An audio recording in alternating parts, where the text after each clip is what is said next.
gostaria de cumprimentar a TV Justiça por essa iniciativa de lançar o Saber Direito. Parabenizo, porque por meio da informação é que se chega ao conhecimento. E a população brasileira, com certeza, carece de todas essas informações. Eu queria parabenizar a TV Justiça e, evidentemente, o excelentíssimo senhor presidente da Corte Suprema, ministro Gilmar Mendes, que está plenamente de acordo com essa democratização da informação para todos os brasileiros. Minha primeira aula, nós vamos falar do Código de Trânsito. Aliás, essas 5 aulas, a primeira começa hoje, as demais serão em seguida, cada uma em um dia, 5 aulas sobre Código de Trânsito e as mudanças do Código de Trânsito. Como todos estamos sabendo, a lei recentíssima, 11.705, alterou bastante a legislação de trânsito e provocou muitas polêmicas. Aliás, continua provocando muitas polêmicas, especialmente na questão de distinguir o que é infração administrativa de dirigir bêbado e o que é o crime de dirigir bêbado. Logo, tenho eu que me preocupar em te explicar, caro telespectador, qual é a diferença do artigo 165 para o artigo 306 do Código de Trânsito. 2 coisas bem diferentes. As consequências jurídicas bem distintas. Mas está havendo muita confusão em distinguir uma coisa da outra. Outro tema que seguramente vai ser objeto da nossa intervenção vai ser a questão das provas. Provar quando o sujeito está embriagado. Como provar e que limites constitucionais nós podemos mencionar a respeito dessa matéria. Como veremos na aula apropriada, com certeza o legislador brasileiro não foi muito feliz na redação dos seus artigos. Aliás, nessa linha, quero eu também enfatizar, e isso vai ser de muito interesse para aqueles que estão processados na área criminal a respeito de embriaguez ao volante, vou explicar que a lei nova, ao contrário do que jornalisticamente se diz, essa lei nova, na verdade, trouxe benefícios criminais. Ela é extremamente benéfica no que diz respeito à sua parte criminal. Na sua parte administrativa, é exatamente o que já estava antes. Exatamente o que já estava antes. Não mudou. E aí, desde logo, para iniciar logo essa nossa aula, essa nossa conversa sobre a lei de trânsito, desde logo, então, uma primeira questão. Vejamos. Escuta. Se a lei nova não trouxe nenhum rigor em comparação com a lei antiga, ou seja, as mesmas penas que estavam antes são exatamente as mesmas penas que estão agora, basta para isso você passar os olhos no artigo 165, ver quais eram as sanções previstas, administrativas, depois você olha o 306, dê uma olhada nas sanções previstas da parte criminal. Você vai notar que a lei nova não incrementou absolutamente nenhuma linha em termos de repressão, em termos de punição severa.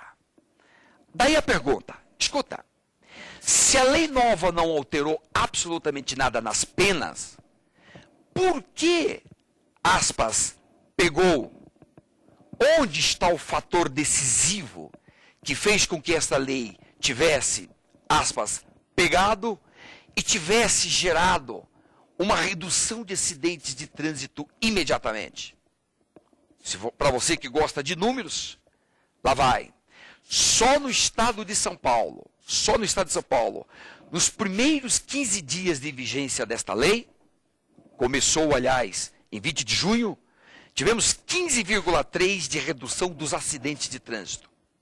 E o número de mortes, 8,8% no estado de São Paulo.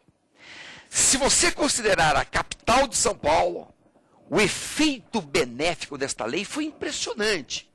Por quê? Na capital de São Paulo, nos primeiros 20 dias de vigência da lei, nós tivemos 63% na redução das mortes. O que significa isso? Significa, na prática, que centenas e centenas de famílias, nos últimos 30 dias, deixaram de enterrar seus parentes queridos. É exatamente. Esse é o efeito prático da lei. Muita gente deixou de morrer. Muita gente que está nos assistindo agora, provavelmente estaria em outra condição. Já não mais aqui junto com a gente. Já não estaria mais ouvindo nós. Então a lei, de fato, trouxe benefícios. Temos mais estatísticas? Se temos mais estatísticas, vamos vê-las agora? Ponte JK, Brasília. O cartão postal da capital da República ficará para sempre marcado pela tragédia do dia 6 de outubro de 2007. Um Golfe dirigido pelo professor de Educação Física Paulo César Timpone, de 49 anos, bateu na traseira de um Corolla, causando um terrível acidente. 3 mulheres que estavam no Corolla foram arremessadas para fora do carro e morreram na hora. Se Timpone for condenado, as 3 mulheres que morreram ali na Ponte JK vão entrar para uma lista que não para de crescer. A do número de vítimas fatais em acidentes de trânsito associados ao consumo de bebida alcoólica. Por ano, são aproximadamente 36 mil mortes e estima-se que o álcool esteja presente em 50% dos casos. O slogan repetiu exaustivamente: se for dirigir, não beba. Se beber, não dirija. Não adiantou. E a mistura fatal direção e álcool continuou matando e comprovando a impossibilidade de conciliar o gosto pela bebida alcoólica com o volante. A sociedade pedia providências e o socorro veio em forma de números: 11.705. Esse é o número da lei que prevê mais rigor para quem for flagrado dirigindo sob efeito do álcool. O trânsito, que sempre foi um assunto tratado em segundo plano, passou a ser um assunto importante, para toda a sociedade, devido a ter pelas tragédias que tem acontecido no Brasil. Então houve uma repercussão. A gente acredita que a lei veio para bem, a gente está tendo um resultado bastante positivo, já observamos no Brasil inteiro, principalmente no Distrito Federal, no número de atendimento, a redução do número de atendimentos a pacientes em acidentes de trânsito na rede hospitalar. Então, realmente, isso é uma vitória da sociedade, do governo, quer dizer, o dinheiro que se ia gastar com o tratamento de um paciente politraumatizado pode se investir na prevenção em outras clínicas, outras partes do hospital. Vimos nessa matéria já algo que impressiona a todos. E sabem quantas mortes nós temos no Brasil? O senhor sabe quantas mortes nós temos no Brasil? Em acidente de trânsito por ano? Tem ideia de quantas mortes nós temos no Brasil? Ninguém tem ideia aqui? Veja só. 35 mil mortes por ano no Brasil. Significa que nós enterramos uma cidade de médio porte por ano no país. Logo, é absolutamente indispensável que o legislador, que o judiciário, que a população toda brasileira pense nessa matéria e faça algo por essa matéria. É o que o legislador, na verdade, fez com a lei de 20 de junho, só que nós vamos mostrar aqui para vocês que, na verdade, não é a lei em si que trouxe benefícios. O mais importante está em 2 palavras mágicas: fiscalização e punição certa. Isso é o que funciona. Se eu partir da premissa de que a lei nova acabou não trazendo nenhum gravame, nenhum rigor novo às penas, e já diminuiu sensivelmente o número de delitos, é porque houve fiscalização intensa. É porque a punição passou a ser certa. Essa é a lógica. A equação de uma lei, para saber se pega ou não pega, a equação está na fiscalização e na punição. Isso é fundamental, isso é importante. Vejamos, em 1997, quando o legislador já estava preocupado com as 35 mil mortes que ocorriam naquela época, editou o Código de Trânsito, que entrou em vigor em janeiro de 98, e houve uma contribuição fantástica da mídia em cima do novo Código de Trânsito. Não sei se todos vocês se recordam, surgiu com o Código de Trânsito toda a história de perda de pontos por carnês. E quando chegássemos a 20 pontos, nós automaticamente perderíamos o direito de dirigir. Isso tudo causou uma impressão fantástica dos brasileiros, e nós baixamos de 35 mil mortes em 97 para cerca de 27 mil mortes em 98. De um ano para o outro, salvamos algo em torno de umas 10 mil vidas, 8 mil vidas, mais ou menos. A pergunta, por que em 98 funcionou e diminuiu em 8 mil mortes por ano? Porque houve fiscalização. Naquele primeiro momento do Código de Trânsito, toda a mídia ajudou, e os policiais foram para a rua, e efetivamente começaram a aplicar os pontos. Isso trouxe um benefício preventivo fantástico em 98. Mas os anos foram passando, 99 já foi aumentando, 2000 já aumentou, em 2007 voltamos para as mesmas 35 mil mortes de 97. 10 anos depois, outra vez a tragédia nacional de 35 mil mortes. E essa tragédia é um pouco mais profunda. Quando se fala em 35 mil mortes, são as constatadas imediatamente. Por que eu digo isso? Sabem quantos feridos os acidentes de trânsito geram no Brasil? 400 mil feridos. E a pergunta, desses 400 mil feridos que vão para o hospital, quantos morrem? Nós não sabemos. Não entra na estatística. O que eu quero dizer com isso? Que muitos vão para o hospital e morrem e nem aparecem nas estatísticas dos 35 mil mortos por ano. Isso é grave. Grave também é o fato de muitas pessoas, às vezes, não morrem, mas nunca mais são as mesmas de antes. Ficam tetraplégicas, paraplégicas, etc. E nunca mais volta a ser o que era antes. Então, pessoas praticamente inutilizadas em virtude desses acidentes. Quantos acidentes de trânsito nós temos por ano no Brasil? Número de acidentes. 1,5 milhão. 1,5 milhão de acidentes por ano no nosso país. Quanto custa isso para o país? Quanto custa isso para os nossos bolsos? Porque quem paga a conta no final somos nós. Afinal, vai tudo para o hospital público, etc. E aí os prejuízos são nossos. De modo geral, nós pagamos. Custos, segundo o IPEA, órgão de pesquisa do governo, 22 bilhões de reais por ano só nas estradas federais. Só nas estradas federais. Hein? Não computando as estaduais, que se calcula que é 1/3 mais junto com as estaduais. Conclusão, 30 bilhões por ano nós gastamos. Quantas mortes por dia? Alguma coisa em torno de 100 mortes por dia. 100 pessoas por dia nós estamos sepultando em virtude de acidentes de trânsito.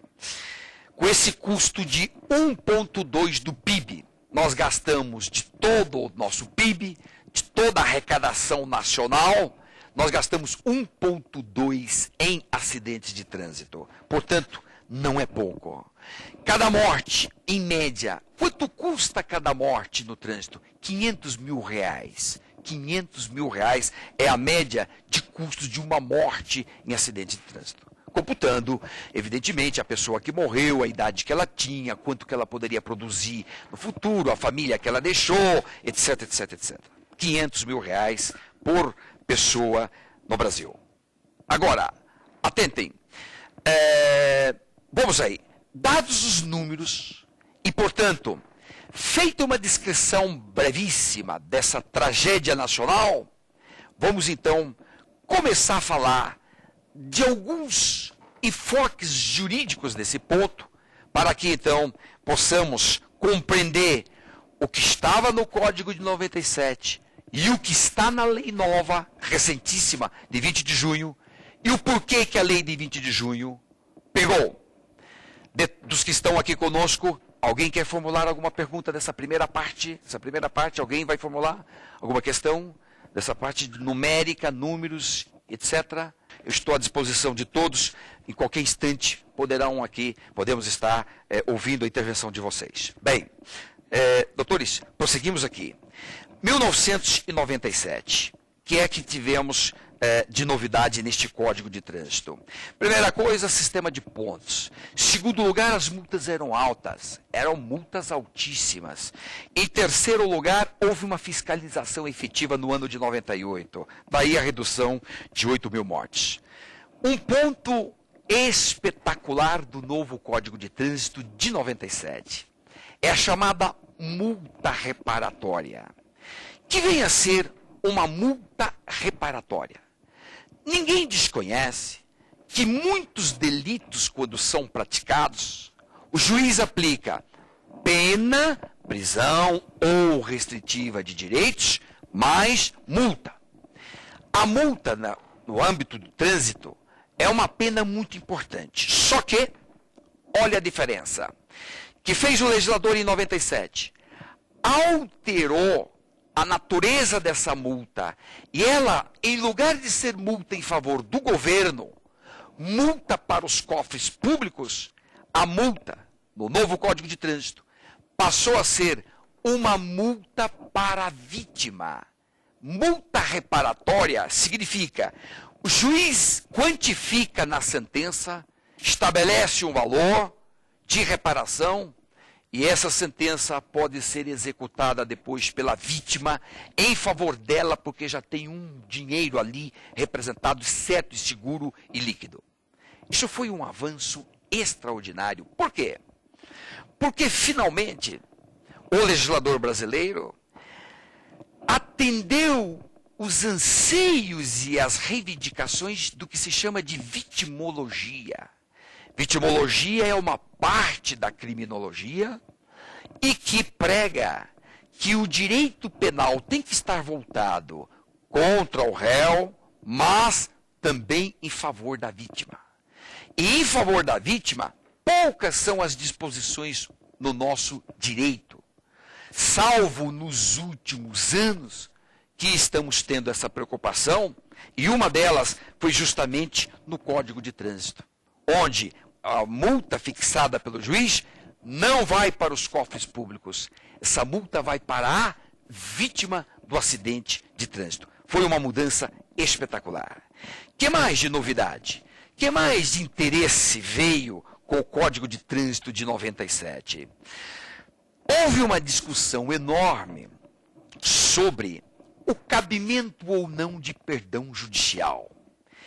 Que é um perdão judicial? Significa o seguinte: o sujeito comete um delito, e o juiz, no final, na hora da sentença, diz, não merece pena. Cometeu um delito, matou uma pessoa, mas não se justifica ele ser sancionado. E então, vou perdoar. E o juiz tem poderes de perdoar, poder de perdão.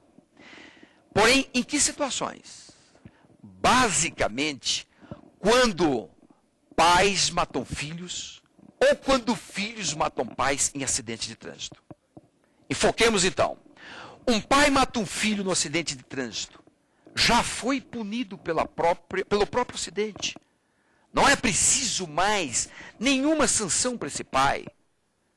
Quem já perdeu algum ente querido é que pode dimensionar a dor que um pai sofre no instante que mata o próprio filho. Esse é um caso típico de aplicação de perdão judicial. Ocorre que o Código de Trânsito, quando entrou em vigor, excluía a possibilidade de aplicação do perdão, mas depois, pela doutrina, pelos livros todos que vários escrevemos, os juízes, sensatamente, passaram a admitir o perdão judicial nessas situações extremas de dor gerada pelo próprio acidente. Portanto, hoje tornou-se indiscutível, cabe perdão judicial em casos de acidente de trânsito, quando a pessoa que morreu gerou um sofrimento tremendo para quem gerou o acidente. E aí, o juiz, então, não aplica nenhuma pena. Isso se chama perdão judicial. Outro tema interessante que a população brasileira pouco sabe, e daí eu cumprimentar o Saber Direito e a TV Justiça por proporcionar todas essas informações a todo o público. Outra informação importantíssima é a seguinte. Aliás, deixa eu fazer em forma de pergunta. O que vocês acham? Se você gerar um acidente de trânsito, e prestar socorro para a vítima em seguida, você pode ser preso em flagrante, sim ou não? Quem tem ideia sobre como que é este assunto do direito brasileiro? Você está transitando aqui por Brasília, ou qualquer cidade brasileira, causou um acidente, você para o veículo, pega a vítima como puder, ou, se você não tem habilidades médicas, você chama socorro para que alguém pegue a vítima, você prestou socorro. Pode ser preso em flagrante? Não pode. Não pode. É um benefício que a lei brasileira concede para aquele que se solidarizou com a sua vítima e ajudou a vítima naquele instante. Não pode ser preso em flagrante quem socorre a vítima no local. Portanto, se a polícia chega em seguida, você não pode ser detido, preso e ser levado para o distrito policial preso. Preso não. Porque o código quer o quê? O código, no fundo, quer que você auxilie sua vítima. Não deixe tua vítima ali. Por quê? A ausência de um socorro por minutos gera morte. Se você socorre prontamente, pode não gerar morte. Temos uma pergunta da rua sobre isso. Vamos então ver essa pergunta da rua sobre isso, dos nossos participantes do nosso Saber e Direito. Meu nome é Adriana. Qual a diferença entre a infração de trânsito e a infração criminal? Qual é a diferença entre infração de trânsito e a infração criminal? Isso significa distinguir o artigo 165 do Código de Trânsito do artigo 306. Eu posso, já de imediato, mencionar a diferença básica, mas, com certeza, nas nossas segunda e terceira aulas, que se seguirão, com certeza eu vou voltar a esse tema, porque esse tema é o eixo central da segunda aula e da terceira aula. Mas, de pronto, eu responderia para a Adriana e para todos os nossos ouvintes, telespectadores, eu responderia o seguinte. Infração administrativa. Basta o sujeito estar bêbado. Basta constatar a embriaguez. Ponto. Portanto, volante mais embriaguez já é infração administrativa.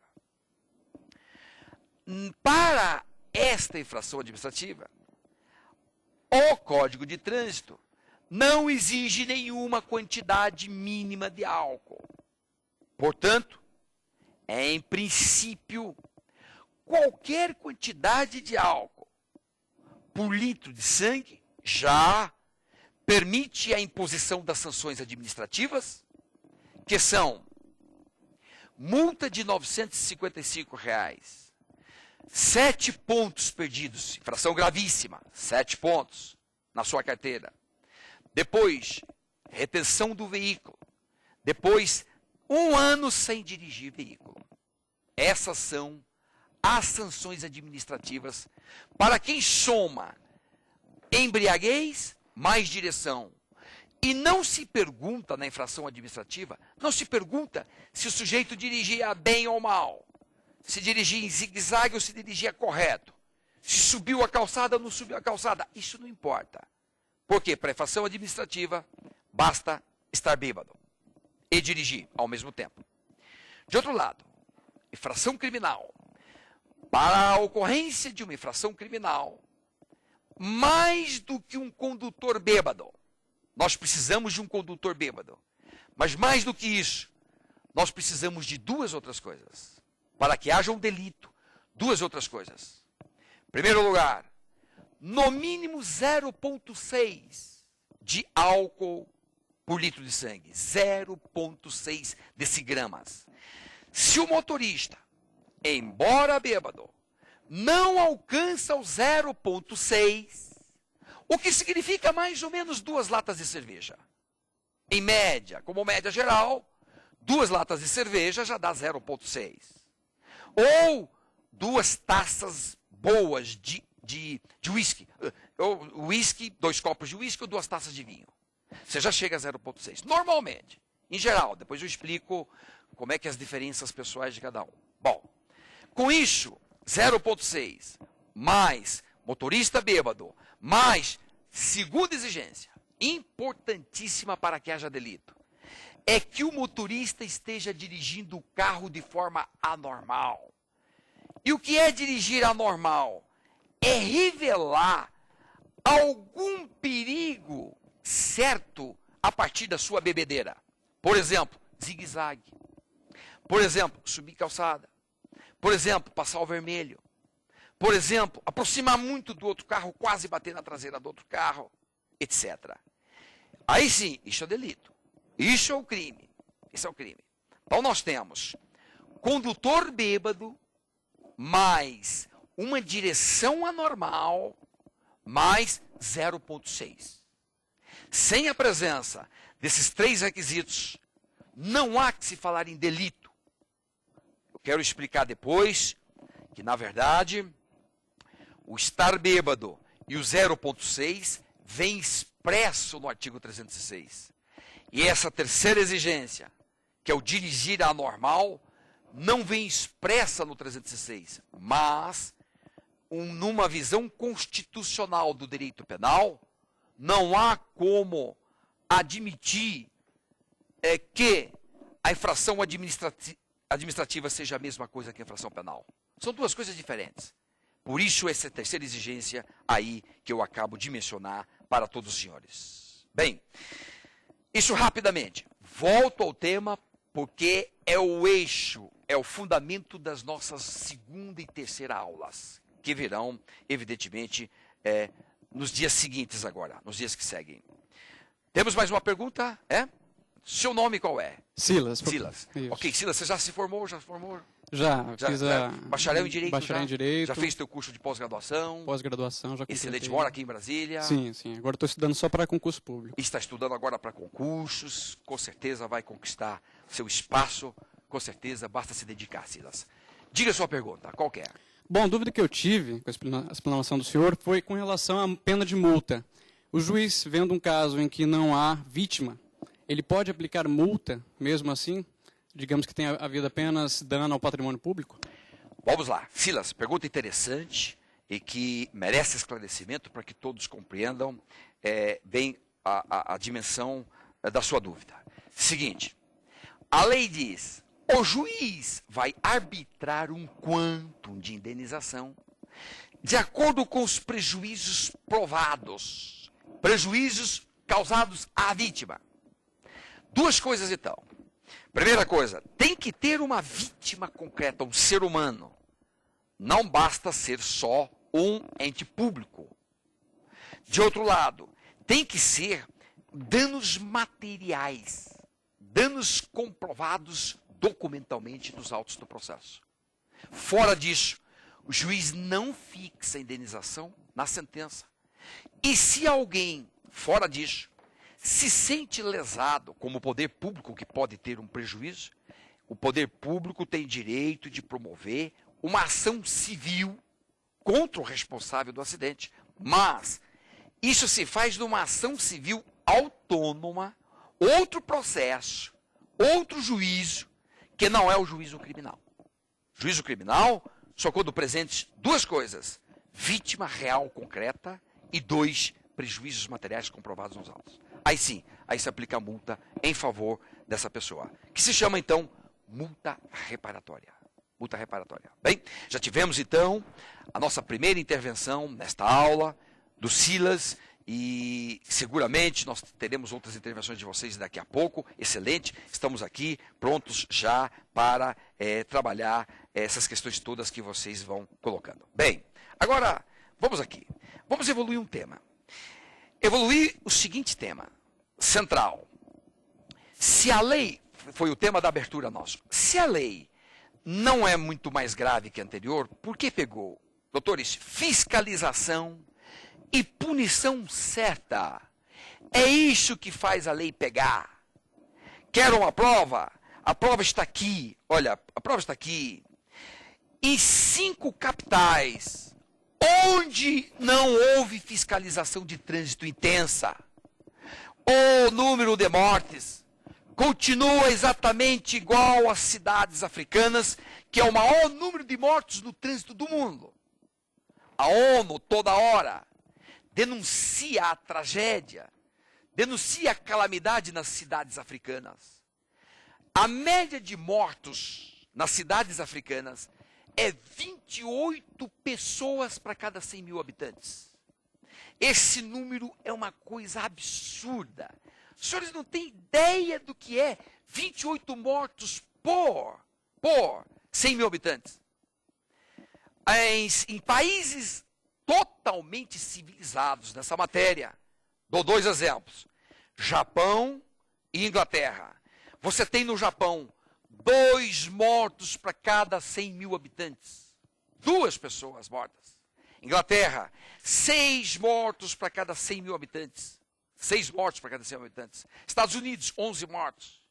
Bem, atentem. Se a média é baixa assim, por que 5 capitais brasileiras, mesmo depois de 20 de junho, o último, continuam com números absurdos e aberrantes? Quais são as capitais? Porto Velho, 29 mortes por 100 mil habitantes. Porto Velho ganha da África. A África é tido pela ONU como uma calamidade pública. Porto Velho, 29 mortos. Macapá, 28 mortos. Palmas, 27 mortos. Cuiabá, 26 mortos. Campo Grande, 26 mortos. Por 100 mil pessoas. Doutores, que quero falar? Essas 5 capitais, pelo que se diz aqui neste jornal, foram as 5 capitais. Quer pegar aqui? Quer pegar aqui a manchete do jornal? Foram as 5 capitais que não colocaram policiais na rua, não colocaram, não tem bafômetro. Se tem bafômetro, tem dois, como é o caso de Cuiabá, tem 2 bafômetros na cidade de Cuiabá, só. E não tem policiais na rua, não tem fiscalização, o número de mortes não se alterou. Não se alterou. O que morria antes, continua morrendo agora. Bem, e nas outras capitais do Brasil, em todas as demais capitais do Brasil, pelo que diz aqui a matéria, que eu acabo de ler, todas as demais nós tivemos redução de trânsito. Por quê? Fiscalização. Fiscalização e punição certa.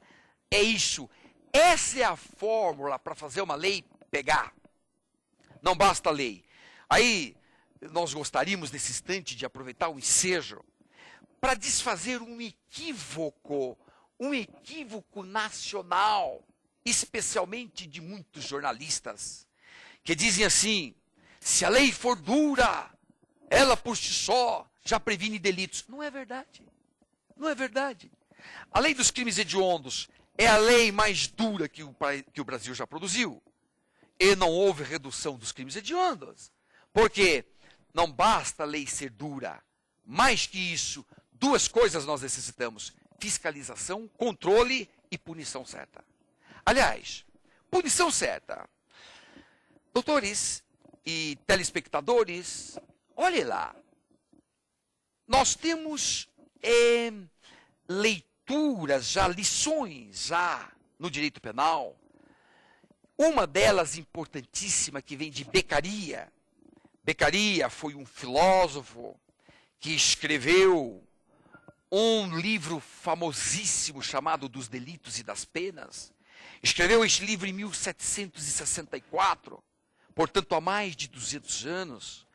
E Beccaria, quando escreveu este livro, disse: para prevenir delitos, não é preciso que uma lei tenha penas exorbitantes, penas gravíssimas.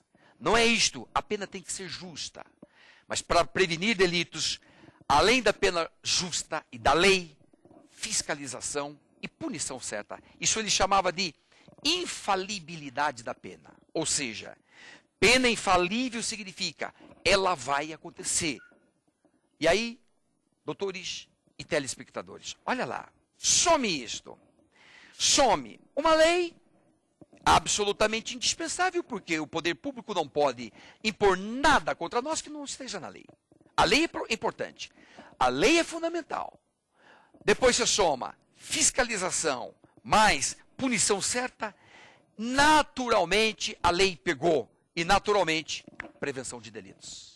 É o que nós estamos assistindo em todas as capitais brasileiras e todo o país, de 20 de junho para cá, salvo as 5 capitais que eu mencionei e que, lamentavelmente, ainda não introduziu um sistema de trânsito, de fiscalização dura, pelo menos não introduziu até o dia da matéria. Essa matéria foi feita no dia 28 de julho, até este dia, pelo menos, 28 de julho, é isso? 23 de julho, 23 de julho, até esse dia, pelo menos, nessas 5 capitais, não havia nada de interessante em termos de fiscalização. Daí o número de mortes exatamente igual às cidades africanas. Assim, queremos fechar este raciocínio nosso dizendo: lei mais fiscalização, mais punição certa, perfeito. Essa é a fórmula. Por quê? Isso gera a certeza de que você vai ser punido. E quando nós temos a certeza de que vamos ser punidos, naturalmente mudamos de comportamento. Mudança de hábitos, mudança de comportamentos. Eu não sei como está aqui em Brasília, vocês podem nos esclarecer, precisamente a cidade de Brasília. A cidade de São Paulo é impressionante como todos nós hoje falamos dessa lei. E quando vamos a beber, quando vamos para um jantar, para um restaurante, já está todo mundo preocupado, até garçons. Doutor, o senhor está dirigindo? Já pergunta. Impressionante como pegou. Pegou, essa lei pegou. Por quê? Você está com medo de pagar R$ 955, você está com medo. Mas não é os 955. Você está com medo de que na esquina tem o guarda que te faz aplicar a multa. Por quê? Atente lá, quer ver? Se a multa fosse R$ 50 mil reais é a multa. Só que você tem certeza que não tem guarda na esquina. Aliás, a cidade não tem guarda. Não tem bafômetro. Pô, normal. Você diz, é 50 mil, mas minha chance de ser pego é 1 em 1 milhão, eu vou beber. Eu vou beber. Se a multa é de 955, mas tua chance de ser surpreendido é praticamente certa, você não bebe. Você não bebe. Os bares em São Paulo perderam de 30% a 40% de consumo. Baixou o consumo. Ah, por quê? Claro, você não vai mais, você não pode mais ir de carro e depois sair depois de ter bebido com o teu carro. Você não pode. Pode. Isso é mudar a cultura, é mudar a cultura. E então, a lei mudou a cultura. Não a lei. Que mudou a cultura foi a fiscalização. Esse é o ponto mais importante para a gente bater. Fiscalização é que importa. Isso é que efetivamente altera. E quando a fiscalização é bem feita, a punição é certa, e aí, além disso, a mídia dá a sua contribuição. Como que a mídia contribui? Mostrando, dando visibilidade para todas as fiscalizações. Aí, doutores, é certeza absoluta que cai o número de mortes. Como efetivamente caiu. Porque existe percepção de cada um. Você passa a perceber que, aspas, a coisa é séria. A coisa é séria. Foi para valer. Mas, em virtude dos rigores da lei, que rigor? Que rigor? Se a lei nova tem as mesmas penas da lei anterior. Que rigor? Não é rigor da lei nova, em virtude do rigor da fiscalização. Isso que mudou. O que mudou no Brasil de 20 de junho para cá foi o rigor da fiscalização, que é o que funciona. Isso é o que funciona para fins de prevenção de delitos. Não é a lei só por si. Lei só por si, nada. Outro equívoco popular. Outro equívoco popular diz assim: coloque pena de prisão. Todo mundo morre de medo da prisão. Mesmo que você coloque pena de prisão, se você tem certeza de que não vai ser punido, a prisão não te intimida. Não te intimida. Bem, afinal, doutores, a lei dos crimes hediondos só trabalhou em cima de pena de prisão. E aumentou a pena de prisão para tudo. Hein? Por exemplo, pega aí estupro. A prisão mínima era de 2 anos, passou para 6 no mínimo. O estupro no Brasil, de 6 a 10, ficou mais grave do que um homicídio. Aliás, o que é um absurdo em termos de pena. Você não pode comparar um homicídio com um estupro. E a lei nossa botou a mesma pena mínima de homicídio e de estupro. O que significa uma desproporção que é incabível, absurda. E diminuiu? Por acaso, você tem conhecimento das estatísticas dos crimes hediondos no Brasil? Nenhum diminuiu. Absolutamente nenhum diminuiu. Por quê? Faltou fiscalização, controle e punição. Sem fiscalização, controle e punição, nenhuma lei funciona. Nenhuma lei funciona. Esse é o segredo desta nova lei. Portanto, não é a lei em si. Foi a fiscalização. Parabenizar aqui, então, o quê? Quem devemos parabenizar? O legislador, por ter provocado, digamos, uma reação da polícia. Mas parabenizar as polícias. No fundo, foi o trabalho dos policiais nas ruas. Isto efetivamente gera mesmo bastante prevenção e, em consequência, menos mortes. Menos mortes. Muito bem. Ok, fechado esse bloco aqui. Alguma pergunta mais aqui? Seu nome? Matusalém. Matusalém. Matusalém já é bacharel em Direito também? Não, sou estudante. Estudante de Direito. Ótimo, estudante de Direito. Ok. Matusalém, diga, qual é a sua pergunta? Então, a minha pergunta é logo no início, quando você começou a falar sobre a fiscalização. Fiscalização. A fiscalização é o seguinte, eu gostaria de saber o seguinte, a lei fala que o agente só pode ser solicitado o teste do bafômetro quando houver indícios de álcool, né? Então, eu gostaria de saber se isso é obrigatório ou discricionário. Legal. Então, Matusalém formulou uma pergunta para nós, versando sobre o bafômetro. E a pergunta dele, central, é se somos obrigados ou não somos obrigados a nos submeter ao bafômetro. Essa hoje é a polêmica nacional. Todo mundo está questionando. Eu vou me posicionar, daqui a pouco vou inclusive fundamentar, até com base na jurisprudência do Supremo Tribunal Federal, aqui nosso, brasileiro, vou fundamentar a tese jurídica constitucional de que nós não somos obrigados a nos submeter ao bafômetro. Porque nenhuma pessoa é obrigada a fazer prova contra si mesma. Eu não sou obrigado a ceder o meu corpo humano para fazer provas contra mim. Essa é uma tese constitucional amparada pelo Supremo Tribunal Federal, nossa Corte Suprema. Eu vou mostrar isso tudo. E isso é fundamental, a pergunta do Matusalém é fundamental por uma razão.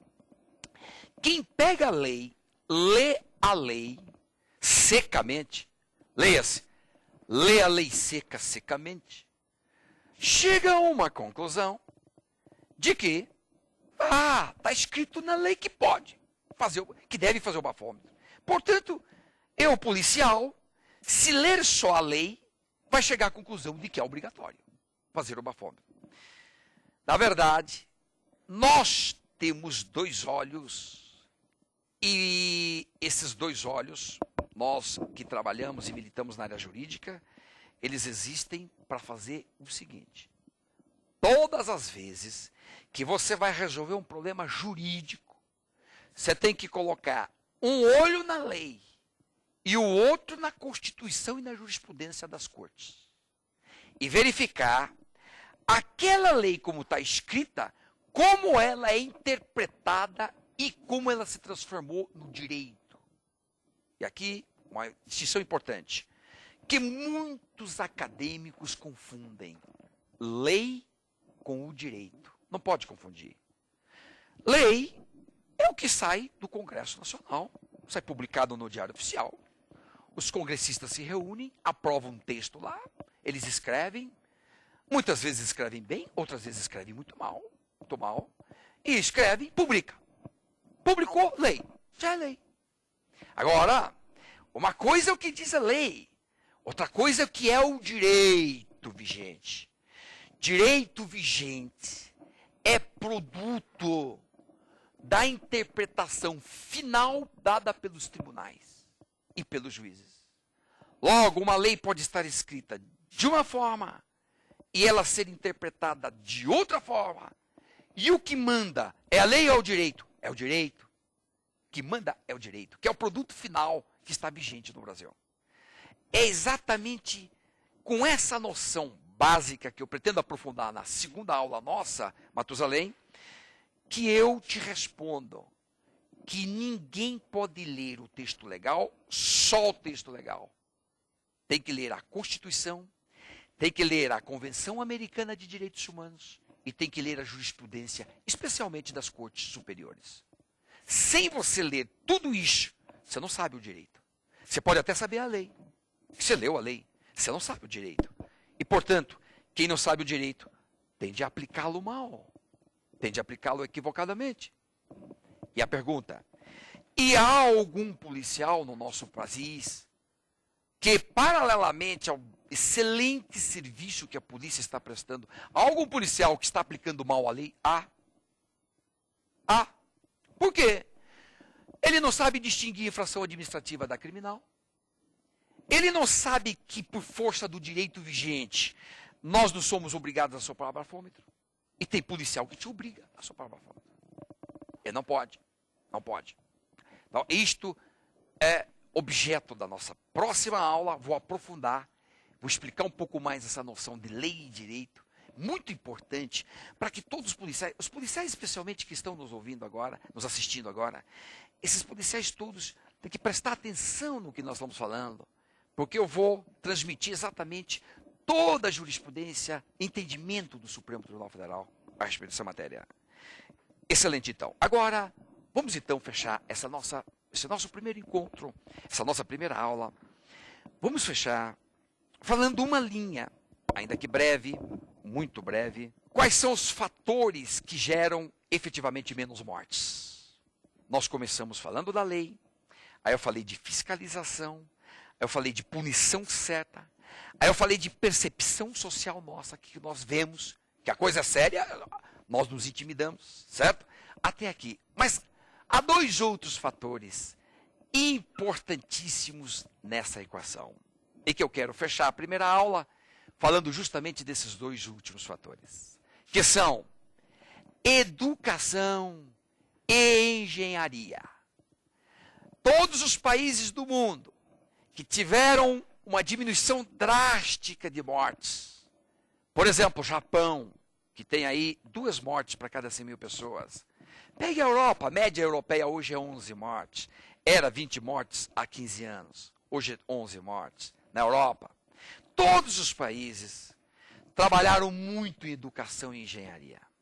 Educação, ensinar desde a infância noções fundamentais de trânsito, noções de respeito ao outro, respeito à pessoa do outro motorista, respeito ao pedestre. É impressionante como nós, de um modo geral, o brasileiro, de um modo geral, enquanto está no volante, ele pensa uma coisa. Quando ele está cruzando a rua, ele muda completamente de pensamento. Porque se você está cruzando a rua, você passa a ser uma potencial vítima. Se você está no volante, você é um potencial infrator. São 2 perspectivas distintas. Isso é questão de educação. Contam, e eu tenho isso como verídico, e transmito isso para os meus alunos em todo o país. Eu já li sobre isso. Que Brasília foi um dos lugares que deu uma lição de trânsito mais importante para todo o Brasil. Que é o respeito à rotatória. Aqui se criou, mais do que exigências legais, se criou o costume de que chegou na rotatória, respeita-se o carro que já está. E depois, pedestres nas faixas. Um respeito enorme. Eu noto isso, viajo por todo o Brasil, dou aulas em todo o Brasil, todo o país. Eu noto isso muito no Sul. É impressionante como Florianópolis, Porto Alegre, em suma, Rio Grande do Sul, Santa Catarina. Impressionante a preocupação do motorista em respeitar o pedestre na faixa. É impressionante. Isso, por exemplo, eu não noto em São Paulo. São Paulo, com frequência, prevalece e prepondera a lei do mais forte. E a lei do mais forte é morte. Porque o carro vai, atropela e mata. Então, educação no trânsito, fundamental. E engenharia. Quando se fala de engenharia, há duas engenharias para nós pensarmos em termos de prevenção de acidentes.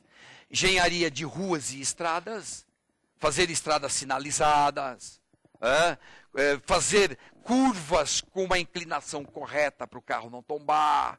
Isso é engenharia. E de outro lado, engenharia dos veículos.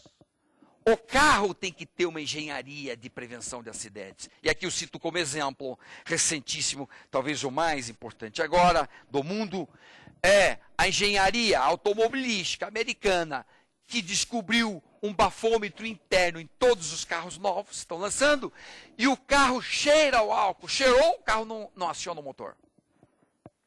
Alguém dentro do carro cheirou o álcool, não aciona o motor. Pega o estado de Novo México. O estado de Novo México foi um dos primeiros a introduzir isso, que lá tem uma associação de vítimas de trânsito muito forte. 11% na redução de mortes nos primeiros 6 meses.